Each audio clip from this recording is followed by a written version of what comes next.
Well, well, well, what do we have here, my friends? That is Partridge Berry. This is a nice little edible plant. Let's grab a little bit, let's harvest just a little bit, and we'll take it to another area, and we'll talk about this one a little bit. It's one I think you should know about. All right, folks, Tom Sarge here, and today we're going to talk about Partridge Berry. And I've got the Wright Genesis in there to give you some scale for what this plant looks like when you find it in the wild. Now, Partridge Berry has some other names. That goes by the Latin name. The botanical name is Michilla ripens. If I pronounced that wrong, I apologize. My Latin is over 20 years old. I've also heard it called twinberry, squawvine, two-eyed berry, running box, checkerberry, tea-berry, deerberry, winter clover, oneberry, twin flower, squawberry, and ligonberry. Ligonberry is one of the more common names. And finally, rock cranberry. So depending on where you grew up and the regionalisms and how you might have referred to it when you learned about this plant, it's gone by a lot of different names. But again, remember the botanical name is Michilla ripens, and the most common name that I've heard is either partridge berry or ligonberry. Okay, so the partridge berry is a very small woody perennial vine. It grows to no more than 2 inches tall, so it's very, very close to the ground. The leaves are small, rounded, evergreen leaves. They're often variegated with white lines. See if you can see that in the camera. The leaves themselves are edible with a very mild wintergreen flavor to almost, some people don't find them to have any taste at all.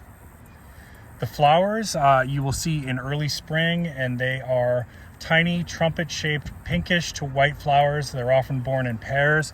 When I've seen the flowers, they are typically white around here in South Carolina, but there may be other variations. I've just only seen white myself. The berries themselves are scarlet in color, and they are edible.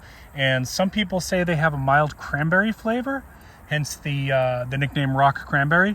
I find them to have very minimal taste myself compared to the leaves. And the partridge berry has long, slender, trailing stems that root at nodes and can spread into colonies several yards across. So you'll typically find a patch of them when you do. Partridge berry tends to prefer to grow in dry or moist woods along stream banks and on sandy slopes. I've typically found it in very shady undergrowth and in old forest is when I find it a lot. And I'm here in South Carolina, but it can be found throughout eastern North America, from southeastern Canada all the way down to Florida and across the west into Texas, and even has been sighted in Guatemala. And I believe some of the different variations have been found in Europe as well. Some cultures maintain that partridge berry has some medicinal purposes, such as a uterine tonic, an astringent, it's a diuretic, and a diaphoretic. Native American groups use the tea made from the partridge berry leaves to help with childbirth, hence the term squawberry. Partridge berry leaves and stems were used to make tinctures and whole plant medicine.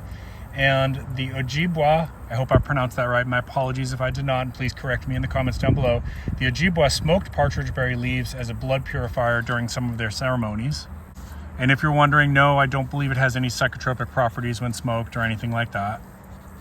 A lot of the Native American cultures believed that it aids in childbirth, and that the plant was used to treat medicinal ailments such as insomnia, fever, rheumatic pain, and back pain. So as I said, that the Native Americans used partridge berry to aid with childbirth, the leaves specifically. The partridge berry was used to treat back pain, rheumatic pain, and menstrual cramps. And partridge berry was believed by some cultures to help with treating urinary tract infections, interstitial cystitis, and BPH.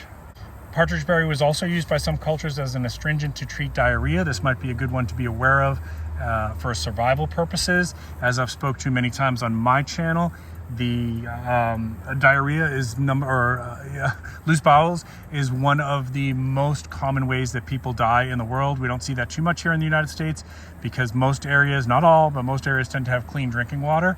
But a lot of areas in the world do not, and basically diarrhea causes a person to become massively dehydrated, and across the world it's one of the biggest killers. The Cherokee used this as a decoction made with milk to treat dysentery, and the Ojibwe, as I mentioned earlier, smoked the leaves as a blood purifier.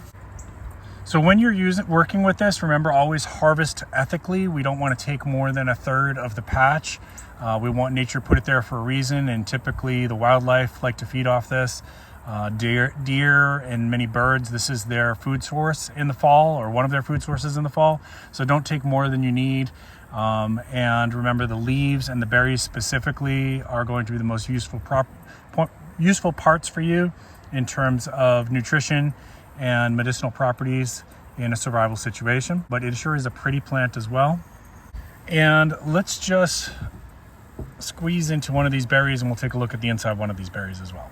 Remember, folks, when you're teaching kids these, encourage them to touch the plants and to smell the plants and to do things like I'm about to do, which is just cut open the berry to take a look at it.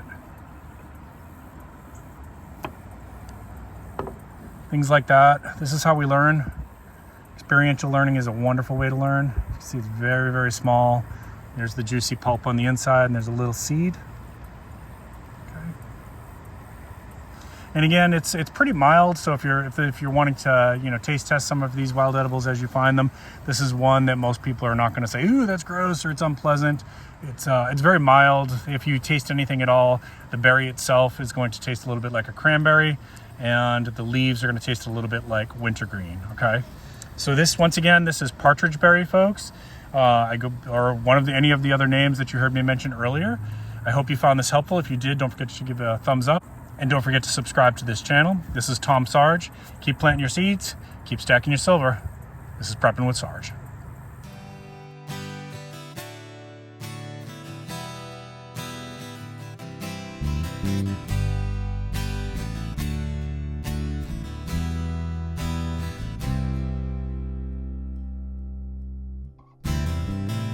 Well, I've been told my attitude could use changing,